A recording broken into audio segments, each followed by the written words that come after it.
네, 여기 돌판을 던져 깨뜨리다 묵상 간증입니다.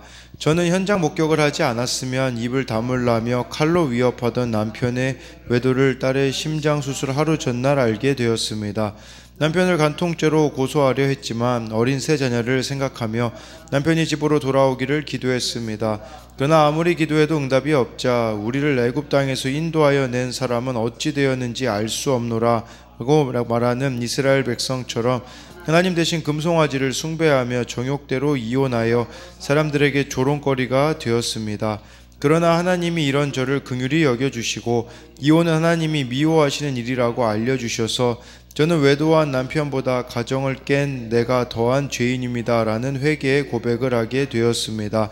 그리고 하나님, 남편이 너무 무섭지만 그래도 같이 살겠습니다 기도하고 집에 왔는데 남편이 뺑소니 사고를 당해 3일을 넘기지 못한다는 소식을 듣게 되었습니다. 병원으로 달려간 저는 저 때문에 남편이 죽었다며 달려드는 아주머님의 분노가 두려워 도망치고 싶었지만 무슨 용기가 생겼는지 중환자실 문이 열리자 제일 먼저 들어갔습니다. 그리고 여보 미안해요. 예수님 믿고 천국에 가면 나도 따라갈게요.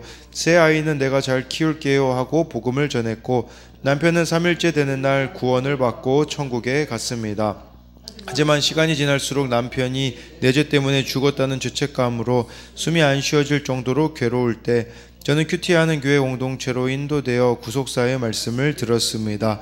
그러자 사고가 난 그 밤에 남편이 죽으면 어떻게 하나, 사람들이 나를 원망하면 어떡하지 하고 두려워 떨고 있던 것이 아니라 오직 남편의 구원만 생각나게 하신 것이 사고 전에 드린 기도의 응답임을 알게 되었습니다. 또한 제가 남편에게 예수님을 전한 것은 바로 모세가 생명을 내어놓고 받은 돌판을 던져 깨뜨린 사건이었음이 깨달아졌습니다. 올해 대학을 졸업한 큰아들이 패션 디자인 일을 하고 싶다는 말에 미래에 대한 불안이 몰려와 마음이 무너졌습니다. 자녀의 구원을 위해 생명을 내놓고 모세처럼 기도하기보다 그래도 취직해서 결혼하고 먹고 살아야 한다는 내 생각 속에서 두려워 떨고 있음을 고백합니다. 이제는 아들의 구원을 위해 생명을 걸고 중보하는 제가 되기를 소망합니다. 네, 적용하기입니다. 큰아들의 식사를 기도하는 마음으로 기쁘게 준비하겠습니다. 큐티한 내용을 요약해서 일주일에 3번 자녀들에게 SNS로 보내주겠습니다.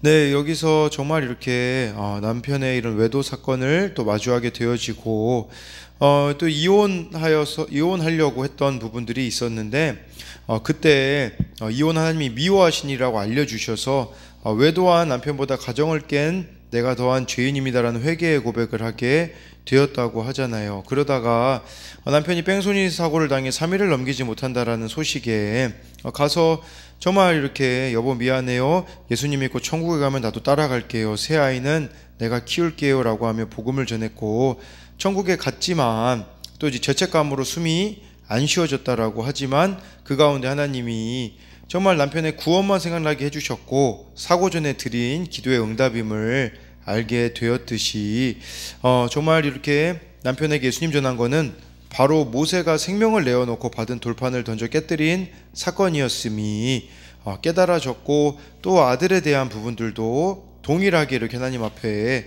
맡기겠다라는 고백이 나와 있습니다.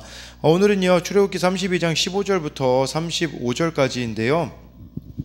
우리가 그 출애굽기 25장부터 이렇게 쭉 봤었잖아요. 막 성막도 보고 제사장 어떤 옷을 입어야 되는지 봤잖아요. 근데 그 내용은 사실 출애굽기 24장 이후에 모세가 시내산에 올라갔을 때 하나님이 모세에게 주신 거거든요. 근데 그 기간이 약 40일 정도가 되었거든요. 이 40일 동안 모세가 부재했을 때 이스라엘 백성들은 그것을 참지 못하여서 이렇게 금송아지를 만들었다. 이렇게 모세에게 반항하는 배교의 길로 또한 빠지게 된 것을 보여주는 거예요. 15절 16절에 보면요 모세가 돌이켜 산에서 내려오는데 두 증거판이 그의 손에 있고 그 판의 양면 이쪽 저쪽에 글자가 있으니 16절에 그 판은 하나님이 만드신 것이요 글자는 하나님이 쓰셔서 판에 새기신 것이더라.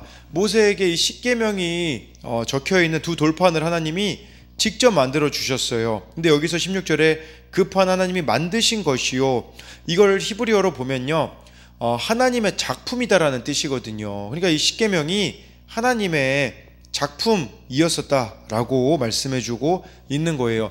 하나님이 우리를 걸작품이라고 하시거든요. 근데 그냥 우리 자체가 걸작품이라기보다는 정말 하나님의 이 말씀대로 살아갈 때 작품이 되어진다라는 표현이 더 맞다라고 볼 수가 있는 것이겠죠.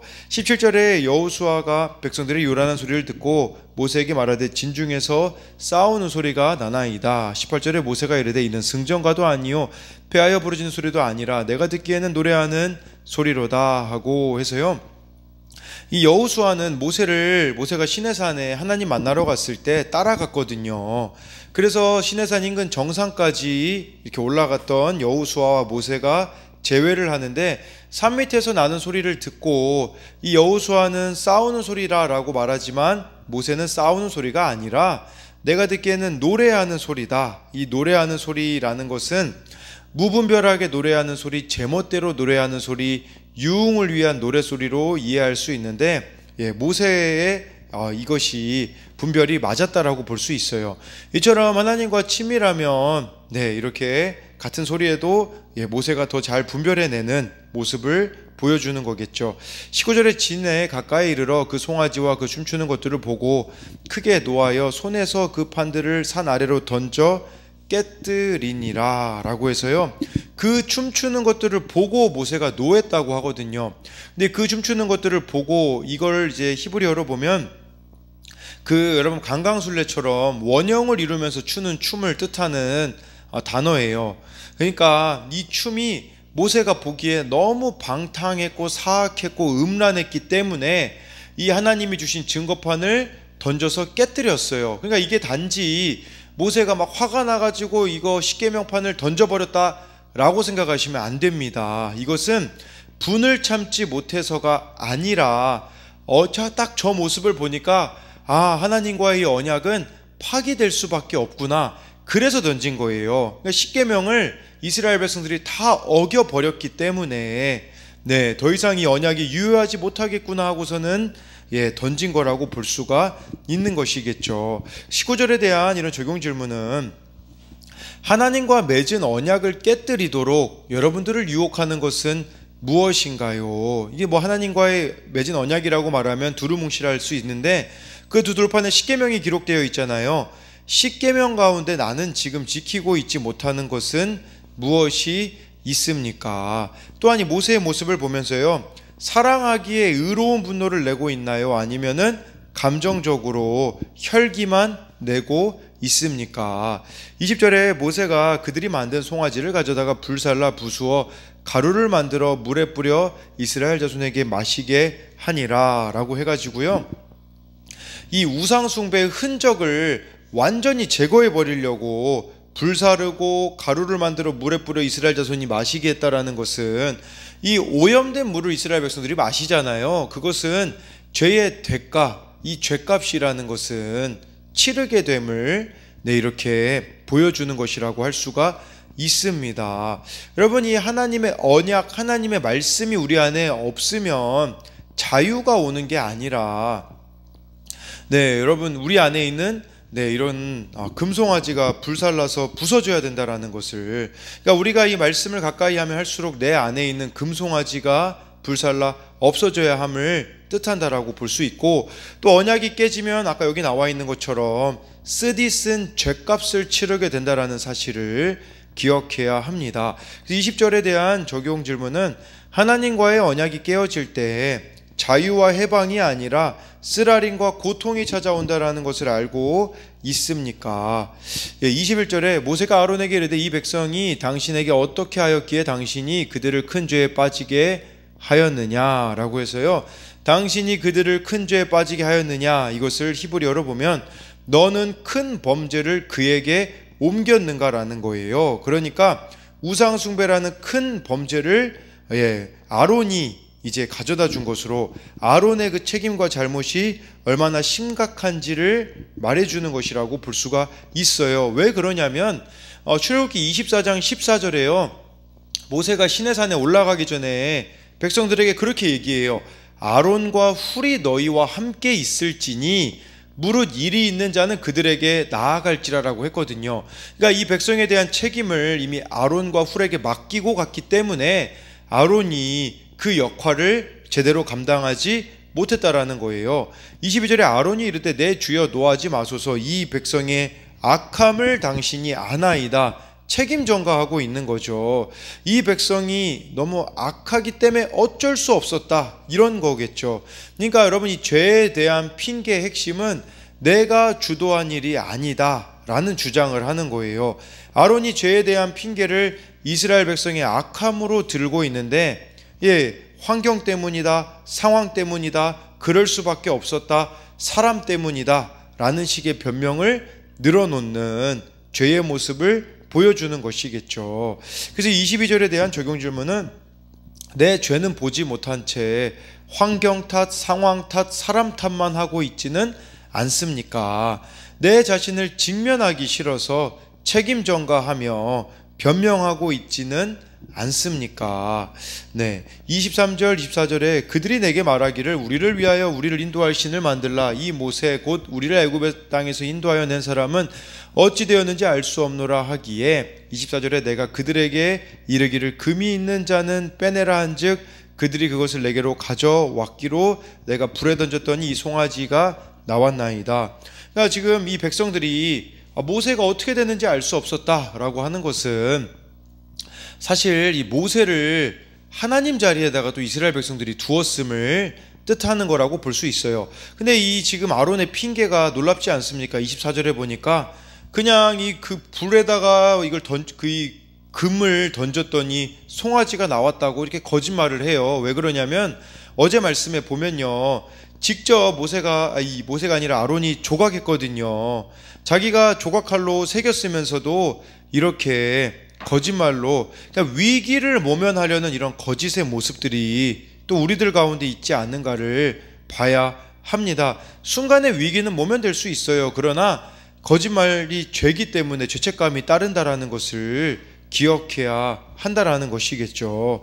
25절에 모세가 본즉 백성이 방자하니 이는 아론이 그들을 방자하게 하여 원수에게 조롱거리가 되게 하였음이라 라고 해서요, 이 백성이 우상숭배 의지를 보였을 때 아론이 바로 그것을 잡지 않고 소홀히 했다라는 것을 지금 지적하고 있어요. 처음에 바로 잡지 않았기 때문에 이스라엘 백성들은 걷잡을 수 없는 지경에 이른 것이겠죠. 처음이 참 중요합니다. 처음 바로 잡아주지 않는다면 나중에는 걷잡을 수 없게 되어지는 것이고, 25절에 여기서 그들을 방자하게 하였다라는 것은 통제, 불능이라는 뜻을 가지고 있거든요. 원수에게 조롱거리가 되었다라는 것은 이것은 우리가 그냥 이 말씀만 봤을 때는 그런 의미로도 볼 수 있잖아요. 이게 사탄에게 조롱거리가 되었다, 여러 가지 의미가 있겠지만 그런 의미가 아니라 여기서는 무슨 말이냐면 모세가 이렇게 취한 조치에 대하여서 이스라엘 백성들이 순응하지 않고 집단적으로 폭동과 반란을 일으켰다라는 거예요. 그러니까 이제 어쩔 수 없이 26절에 이 모세의 말에만 잘 순응했다고 할지라도 여기서 그쳤을 수도 있는 일인데 그렇지 않았기 때문에 26절에 이에 모세가 집 문에 서서 이르되 누구든지 여호와의 편에 있는 자는 내게로 나아오라 하매 레위 자손이 다 모여 그에게 가는지라 라고 해서요, 그러니까 하나님 편에 설 사람들을 이렇게 나오라고 했을 때 이 레위 지파만 나왔습니다. 레위 자손이 다 모여 그에게 가는지라 라는 것은 모든 레위 자손이 그에게로 모였다라는 거예요. 다른 말로 하자면 레위 지파를 뺀 나머지 이스라엘 백성들은 하나님께 돌아오기를 거부했다라는 거예요.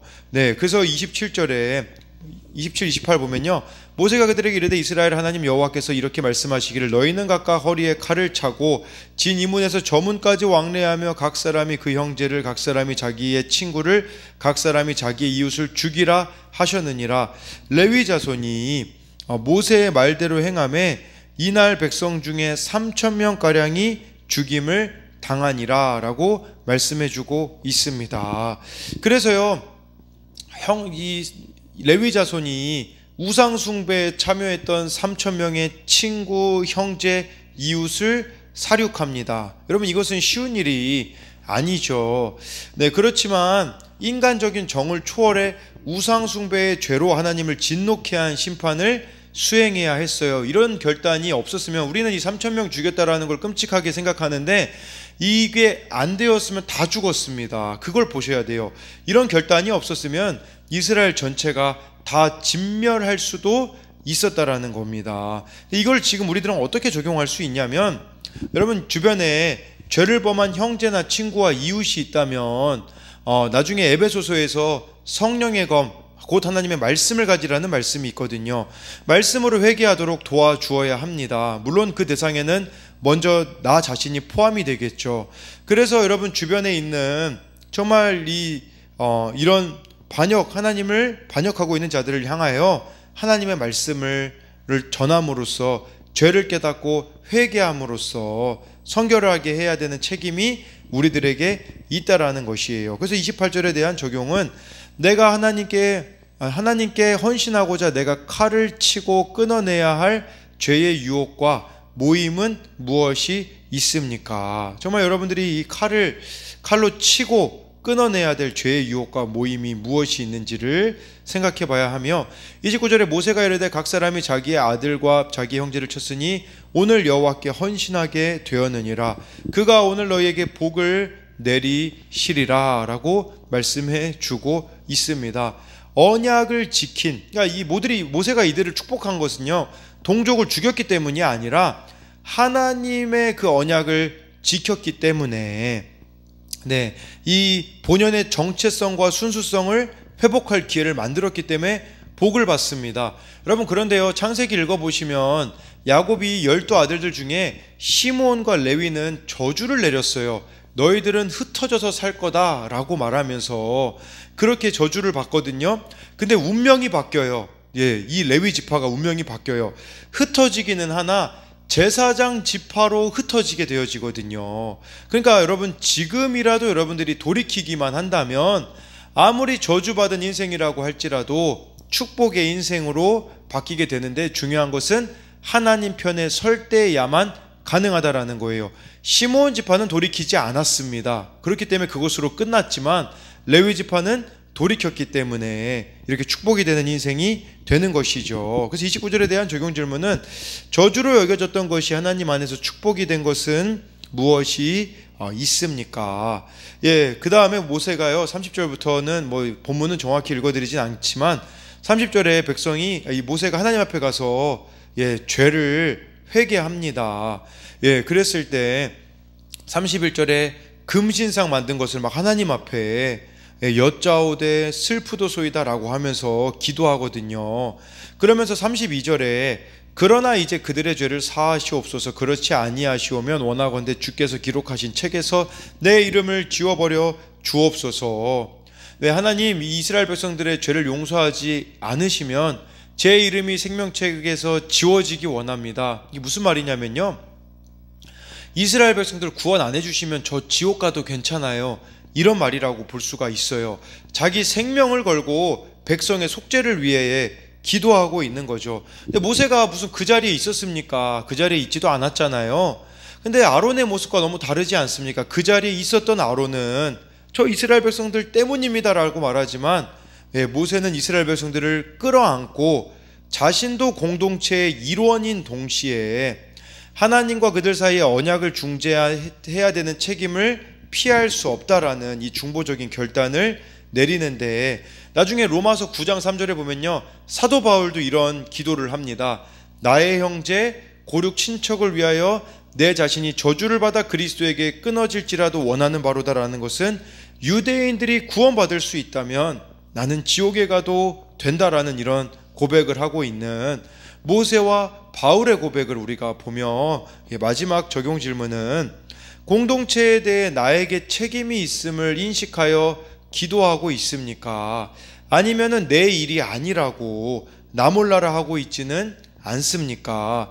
모세처럼 여러분들이 내 생명책에 이름을 지워달라고 말할 정도로 중보해야 할 그 한 사람은 여러분들에게는 누가 있습니까? 해서요, 정말 오늘 이 말씀 가운데 이 죄에 대하여서 책임지려는 모세, 회피하려는 아론, 이 두 가지 길밖에 없습니다. 우리가 누군가에게 죄를 봤을 때도, 죄를 목격할 때도 마찬가지예요. 아론처럼 그냥 나의 일이 아니라고 책임 전가를 하거나, 아니면 여러분 모세처럼 그 죄 지은 사람을 끌어안고 중보하는 이 길을 걸어가는 여러분들이 되시기를 소망합니다.